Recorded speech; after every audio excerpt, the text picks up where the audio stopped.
This is PureFM. Hello, everyone. Welcome back to PureFM, the insider interviews with me, Corey. Today, I am delighted to speak to our very special guest, Saint Leonard. Hi, how are you? Hello, very well, thank you, Corey. Very good, thank you. How's your week been going, day been going? I have just got off tour with the Libertines, touring through Europe, and then come straight to Austria, to the mountains of Austria, to finish the edit on my forthcoming novel. So it's been a very busy week, I have to be honest. Yes. Oh, wow. Yeah. And I was actually, it's funny you mentioned the tour with the Libertines. I was just doing I was doing some background research, obviously, before the interview, so I have things to say. And I saw that, if I'm correct, that you've just done a tour in Germany. Yes. Was Yeah, this the just one did with the five Libertines? dates in Germany. Yes. Yeah. And how was that? Tell me more about that. Oh, it was extraordinary. Huge shows, like 5,000 people a night. Wonderful German audiences who are incredibly excited for music and Mhm. incredibly thoughtful people, actually, which is nice, especially at the merchandise desk. And yeah, Libertines are dear friends of mine. So it was like having the best time with some of your greatest friends, playing shows to thousands of people. There was nothing to not enjoy. It was perfect. Yeah. As someone who doesn't know very much about music in Germany, is live music quite a big thing? Is like Oh, huge. I'd say it was probably more popular than in the UK, actually. I mean, they have, I don't know why that is, but they have a real passion for music in Germany. It's like they when they like something, they really like it. Is how I describe it. And um, yeah, huge shows and yeah, just a real enthusiasm for live music is what I describe it as. Yeah. brilliant. It's good to know that they liked you and they were buying your merch. Great to know. A question that I like to ask everyone that I interview, just so we can kind of get to know you and get to know your background, is how did you get into music? Like, were you influenced by parents, by school? Did you just pick up a guitar one day or a piano and take to it? Well, it's a few different things. I mean, I first got into music from my mum playing me the Beatles when I was a very small child, and then I was about 8 or 9. She got me a guitar. Then I started writing songs a lot, but just on my own in my room, not really with playing them until I was a kid, obviously. And then I was about 15, and I suddenly realized, oh, I could do this in front of people. And I started playing in front of people. Then I got a band together. And then so one thing led to another. And then one day, yeah, it was a couple of things happened. Like I played a show in London, and only like my first or second show, but it was very well received. And then, sort of before I knew it, I suddenly had like a manager and there was interest from a record label. And then just suddenly, like, it just sort of all fell together just very fatefully. I didn't really make a plan to do it as such. It just all kind of, I just kept writing songs and singing them, and then one thing just followed another. So, yeah, some people like really plan that stuff out, but I didn't do that. And that's how I've always been really since then. So yeah, there was no master plan, just followed my followed my nose, maybe. In some ways, I think it's good to not have a plan really, because I think people that over prepare and over control everything kind of sometimes when their expectations aren't met, it's a bit like, oh, but if you're just kind of going with the flow, sometimes, life just takes its turns. Yeah, I agree. I think lots of great opportunities I've had have come through not having expectations or preconceptions and being at the right place at the right time is a huge part of life. And yeah, and also it can come off as being a bit contrived if you're trying too hard. And I always say to, what I always say to my friends or like to anyone about this, which is I always say, just concentrate on making the music really good and everything will kind of fall into place. Loads of people like spend too much time trying to like make it or like figure out how they're going to do it. And no one cares about that bit. And it's also not a good way of making it because that's just, it's like, you know, Yeah, you're too focused on the end goal rather than focusing on your progress and yeah, who you are and stuff. it's like if you make a song that's really, really good, you can just pop it on the internet now and it will find its audience. And that's what I always say to people. So just focus on making the songs good is my advice. And when we or I was listening to your music, it seems like you have quite a distinctive style. First of all, how would you define your style? What kind of music would you say that you make? And secondly, because you were kind of saying about just kind of going with the flow, would you say that your style, in your own opinion, has changed a lot throughout your kind of career? Oh, how would I define my music? Is that the first part of the question? Yeah, that's kind of the A part. I would say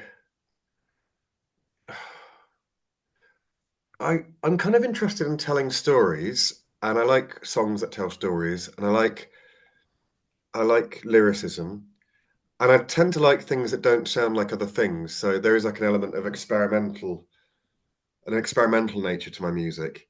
Particularly in my new album, I really wanted to make something that didn't sound like anything else I'd ever heard before, which can be a bit like alienating to some people, but I don't mind that because I think I'd rather wake people up or surprise people or challenge people than just make something that's like, oh, I get it straight away. So I was trying to do that. Yeah, But yeah, subvert expectations, you know. well, yeah, in a sense, yeah. And all of my records sound quite distinctly different, and I kind of like it that way because it keeps it interesting to me. And I don't really ever feel compelled to repeat anything that I've done before. Like, not that there's anything wrong with that, and there's a great thing to be said about having like a genre that you work in, but I just can never motivate myself to. If I've done a certain kind of song, I just want to write. I just always seem to want to make something that sounds different from the stuff I've done before. So that propels me into like quite a progressive experimental world, I think, without even trying to do that. What was the second bit of the question? I can't remember the second bit. It was would you say in your own opinion that your style has changed a lot over the beginning? Or Well, what yeah, yes, since the beginning yeah. of your Well, it career? definitely has. If you listen to Out of Work Astronaut, it sounds world away from the new album. But again, Yeah. but it's not like I've gone, oh, I must make something different. It's just because my influences have changed and the things that I'm absorbing or taking in have altered. So the music has altered as well. But it's not like I sit there going, oh, how different can I be? Or how can I make this sound nothing like my previous music? It's just more like whatever I'm vibing with is different from what I was vibing with before. So, yeah. Interesting. And one question that I do like to ask people, so it'll be interesting to kind of see how you answer it, considering what you just said about like who their main inspirations were. And someone will be like Whitney Houston, and someone else will be like the Beatles, like you said. But it seems that your inspirations fluctuate quite a lot then, would you say? Well, my influences are actually far more drawn from other art forms rather than music. Like, I am inspired more by like paintings or films or particularly books and novels. I really do like reading a great deal. And most of my best songs have been drawn from like an inspiration that's come from like, I'll be looking at a painting and really enjoying it and be like, oh, I wonder how I'd do that in music, or if I could do that in music, or it will inspire me to attempt something. Likewise, I've got countless songs that have been sparked by something I've been like by a novel I've been reading. Like it sounds like impossible. Well, it sounds maybe a bit counterintuitive, but I'll be reading like I don't know, like a Russian novel or like I don't know, Nausgard book, and then be like, well, that's an interesting idea. Then that will get me sat down at my piano writing music. And so I'm actually much more influenced by other art forms than by other music, if that Hmm. makes sense. Yeah. Bit of a random question, but are you like a fan of art galleries then? Like, do you like Yes. to look at Huge, paintings and be like, huge yeah. fan. And I'm a fan of painting. I'm terrible at painting myself, but I've got loads of friends who are really good painters. So I like looking at their work. I love looking around galleries and I love looking at paintings. But yeah, definitely. Yeah. Well, I suppose it's just seeing how other people have experimented with their art, like seeing a painting, be like, oh, I've never seen something like that before, and kind of admiring that courage to stand out and experiment, I guess. Yeah, absolutely. And it's just like a good painting will can stir up all kinds of emotions or feelings, and it's then you just transfer that into a different medium or like can give you a different way of considering a situation. So yeah. Would you say that this kind of inspiration from experimental art forms also translates into your music videos? What would you say your main inspirations are for them? I suppose it would be the same thing. Well, yeah, I mean, they're always made by different people, and then the directors always bring their own interpretation. They always work closely with me, and they always like we always put our heads together and try and come up with a really good concept. But I do find I've just made another one that's coming out soon for Wits End, which is really good. But I always find them really perplexing things because they either work or they don't work, and there's no rhyme nor reason why they work. Sometimes they can actually be very, very bad. I think music. Sometimes I think music videos can actually kind of spoil songs, um, and sometimes they work amazingly. And it's very hard to say why that is, but I tend to try and always come up with an idea that complements the song, but it's anyone's guess as to what you turn out with. So I think some of my videos, some of them work, some of them don't. It's always a bit of a Russian roulette, but people can find in them what they want to find. So I don't mind that. Yeah. One music video that stood out to me, although I can't actually remember the song's name and I feel terrible for not being able to remember it, it was the music video was very related to the song. Therefore, I feel like I should remember the title. It was of someone at a typewriter, and like it's like a one shot thing, and you're like looking out at what's beyond the typewriter, and it's like Oh, sofa. yeah. That was actually just one that I made entirely on my own with my girlfriend because I think the NME were doing like a thing about that song, and then they were like, "Oh, it was when like a few years ago they had to have video with everything." I kind of it's changed now, but they're like, "Do you have a Yeah, video for this?" It was like the night before they were about to do the piece. I was like, "No, I don't have a music video for this." And then I spoke to my manager. I was like, "Well, why don't you shoot something yourself?" And that literally was the very first idea that came to mind. And oddly, it is actually one of the most this is an example of what I just said. So I've done music videos where there's been like huge budget, well, not huge, but big budgets, like proper directors, like DOPs, crew, lighting directors, actors, actresses, and what you get out the other end of it is it doesn't work for some reason. And everyone's worked really hard. It's no one's fault, but it doesn't kind of work. And then you do something in your kitchen at 1 in the morning on your iPhone, and you get a video that everyone loves. So it's like that's what I say. There's no there's it's a really mysterious art form, the music video. Yeah. yeah. I suppose it's It's the just kind song of like Spooky Lover. It's Spooky Lover, that's the song. spooky lover. That's the one. Yeah, well, I suppose it's just like I don't know. I do film as a degree, and like I do script writing, and like my lecture's always going on about like authorial voice, and maybe it's not quite the same, but I suppose like the video that you make in your kitchen, or in your case, the spooky lover with just a typewriter, it's kind of original and quirky, and it maybe shows a little bit more off of you because it's your creation, you know. Yeah, I mean, it could well be that. It could well be that works in that. I don't know. I don't know the answer, but I do know that it's such a mysterious art form, the music video. Mhm. Now, something that was quite mysterious to me, and I saw it online somewhere, if I am correct, was that would you say you're quite a spiritual person? Oh yes, yes, I would do. I'm quite interested in mysticism and religion, and I like yoga, and I like tarot cards and that sort of thing. Yeah. Yeah.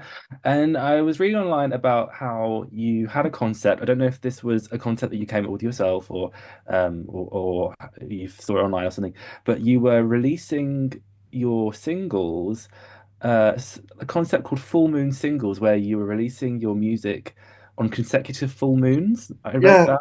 yeah, Yeah, that was where did that idea stem from? it just well, I remember the label said we had to schedule some releases. And I just thought, well, wouldn't it be fun to put them out on like every full moon, 3 full moons in a row? Because then it was really easy for people to remember the release schedule. And I liked linking it to something that was like astronomical in nature rather than just some random calendar date. And then I thought, oh, people will definitely go, oh, it's a full moon. There'll be a new Saint Leonard single. And I liked the idea of like people listening to it and looking out at the full moon and just linking it to something that's something other than I don't know, like a commercial schedule, like New Music Friday or something. I just thought, oh, full moons, you know. I get that. It sounds quite clever actually, and like people know, oh, full moon tonight. We're expecting the music. Well, it Um, was. I mean, people would message me or stay up waiting for the full moon to come out, and then the tune would be out, and it was fun. It was a nice experience. I was going to ask, and I'm going to make myself sound incredibly thick, but that's okay. I'm going to do it. As someone who doesn't pay much attention to the moon, I suppose is the best way of putting it. So how would you like know that it was going to be a full moon? And maybe I might sound like a Oh, complete. you can just. I mean, there's such a thing as a lunar calendar that if you just Google. lunar calendar, it will show Right. you, it shows you the exact shape of the moon on every day of the year, and going forward in many years, they can calculate it like several years ahead. So Oh, wow. you just look at the lunar calendar, and it will tell you when the moon will be full. Is that more accurate than like regular weather forecast? Is it like, when you're told it's going to rain and then it doesn't? It is much more accurate, thank goodness. Yes, yeah. That's cool. That's quite a cool little concept. And does it link in any way to the upcoming album, The Golden Hour, the full moon singles, or is it just a... Well, I mean, there is a thread of mysticism, occultism, otherworldliness about the music, which I wish to propagate and put out there as an idea. So yeah, I think it does tie to the music somewhat. Yeah. And speaking of The Golden Hour, it's the new album coming out, and the question I had for you was was it going to be different from previous works? What surprises do you have in store? But I appreciate by asking that it's not going to be a surprise anymore if you tell me. Sorry, I missed the first bit. So what surprises do I have in store with the album release? Or sorry, Yeah, say like how are you? Well, it's funny that we were talking before about how your music changes depending on what you're kind of vibing with, and that you make it very yeah. different. Um, but the question I had written down prior to the interview was, how is the Golden Hour going to be different from your previous work? Oh, I see. Uh, well, it sounds absolutely nothing like my previous albums. Um, I've gone out my way to make sure it sounds like no other music that I've ever heard before, which, as I say, might be a bit challenging to some people. But my goal here was to challenge people rather than just go, "Oh, that's nice." But I mean, I think it is nice. I think it does sound nice. I think it sounds good. But I think it will be a little bit of a, "Wow, I've never had anything like that before" kind of experience. And I hope that it maybe expresses ideas that are not so commonly explored in contemporary music. I wouldn't actually know what those are, but maybe lofty ideas that aren't so common in the mainstream. I don't know, but yeah, it sounds mysterious, but probably is. Um, yeah. And one of my favorite songs from you was The Red Book. I thought The Red Book was sounded very different to a lot of your other stuff. I really, really liked it. Can you tell our listeners that haven't heard it before what The Red Book is about, or what the inspirations were for that song? Well, the music was obviously created by Brian Eno before I had anything to do with it, so he had Right. got that track, and then he invited me to do the singing and writing the lyrics over it, which obviously was a dream come true and very daunting because to have one of your all-time musical heroes ask you to collaborate, Mhm. um, it was quite something. And so I spent a lot of time thinking about that, and I sort of went into my room and listened to it non-stop for a few days and meditated and did some soul searching. And I mean, to be honest, it is quite weird that I kind of was listening to it and trying to meditate, and I just allowed like images to come into my mind. And as they came, I would just write down what I was seeing. And then before I knew it, I just had this sort of narrative song before me. So to be honest with you, I couldn't tell you what it was about. It was just like a set of images that appear. Oh, when you listen to music, you hear, you see things.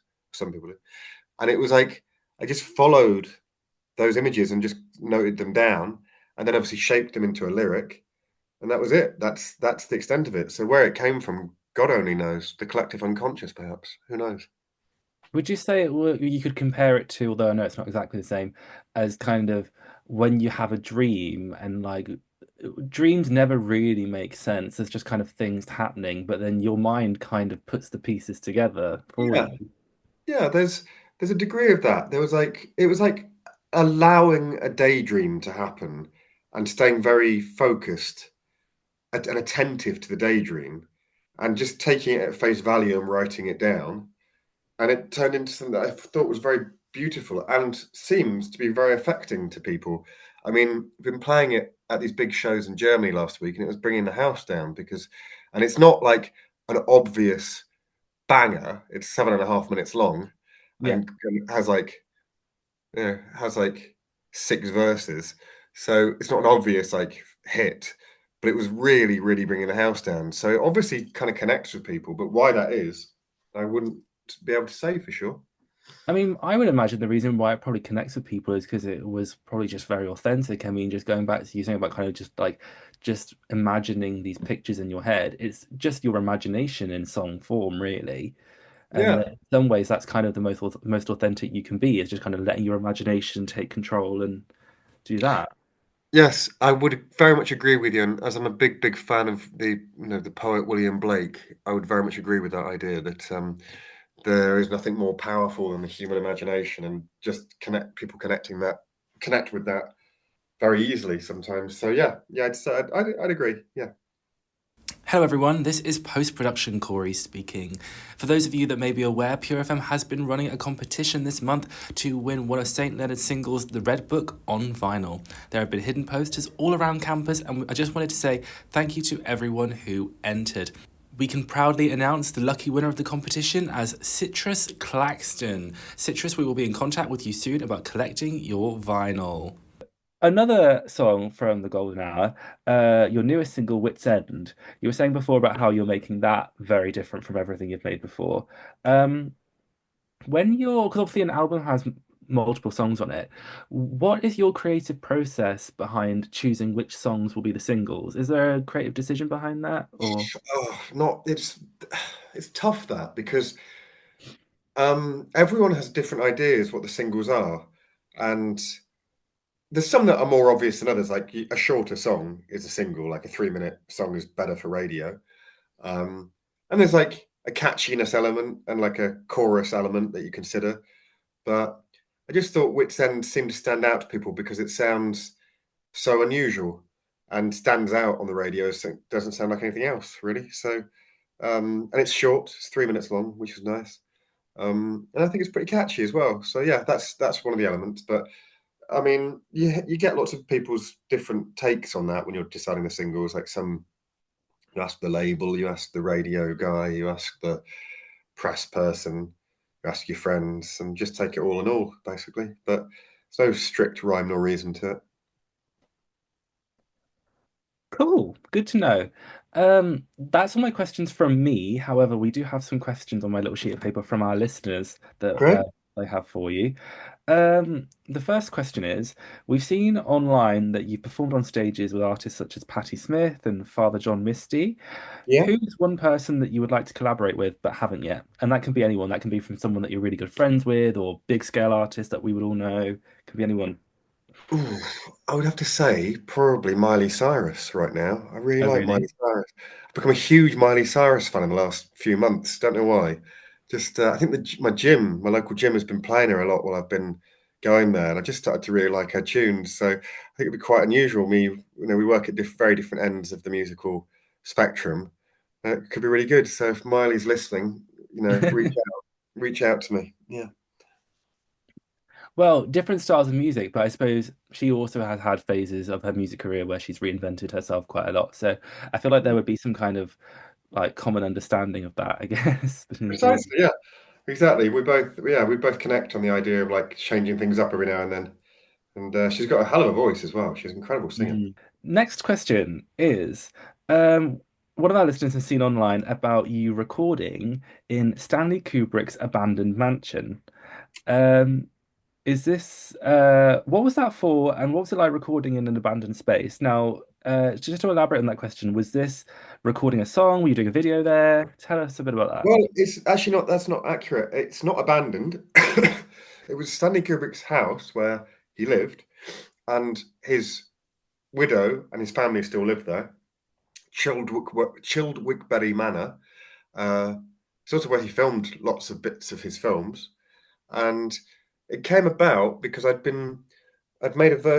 recorded my second album, Good Luck Everybody there, and it Hmm. came about because I'd recorded the first version of that in Los Angeles, but then I wasn't very happy with how it turned out. I came back to the UK, and through a chance meeting, can't really go into too much detail, but I sort of met the Kubricks. They very kindly offered to let me record there, which was surprising because no one's ever been allowed there before. And they let me use Stanley's study, and the old um, sort of wing of the house where he kept all his files. And I took my whole band there for a couple of weeks. His grandson, Jack Kubrik, engineered it. And we made a whole album there. And yeah, it's not abandoned. It's still very much the family home. So just very Yeah. remarkable. See, if you're listening to this Pure FM listeners, it's not abandoned. That's not true. That's cool. They got to do a whole album there. Yeah, Really cool. that's the whole of Good Luck Everybody was recorded there. Yeah, Oh wow. Wow, that's crazy. it was. It was pretty crazy. Third question. What's one thing that you would change about the music industry currently? Oh, that's cool. We've never had that question asked before. What's one thing I'd change about them?